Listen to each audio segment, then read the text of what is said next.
Telangana high drama ముఖ్యమంత్రి Revanth Reddy drama మరొకసారి బయటకు వచ్చింది. మొన్నే కదా అల్లు అర్జున్ సంధ్యా థియేటర్ దగ్గర రేవతి చనిపోవడం చాలా దుర్ఘటన, ఆయనే మర్డర్ చేయించాడని అలాంటి కేసులు ఒక హోమ్ మినిస్టర్ గా ముఖ్యమంత్రిగా పెట్టించి ఫోన్ కాల్లు చేయించి ఆయనే అరెస్ట్ చేయించాడని మనం న్యూస్ లో చూసాం. రాత్రంతా జైల్లో ఉంచాడు అని. మరి వెంటనే ఏమన్నాడు? ఒక ప్రాణం విలువెంత?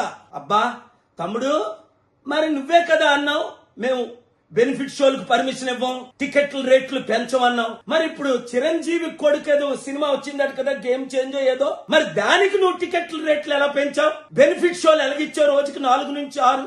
నీకు తెలంగాణ ప్రజల వైపు చిత్తశుద్ధి ఉంటే రాత్రి 3-4 గంటలకి షోలు పెట్టుకోమని పర్మిషన్లు ఇచ్చేవే, దమ్ముంటే క్యాన్సిల్ చేయి. నీకు 100 కోట్లు 1000 కోట్లు డీల్ ఇచ్చారా? తెలంగాణ ప్రజలు నీకు కనిపించట్లేదా?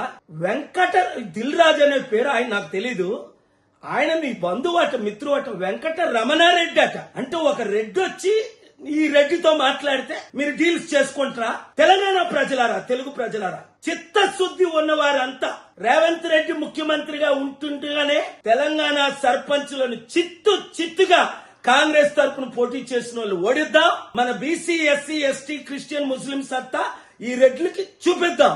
మన రాష్ట్రాలను మనం కాపాడుకుందాం.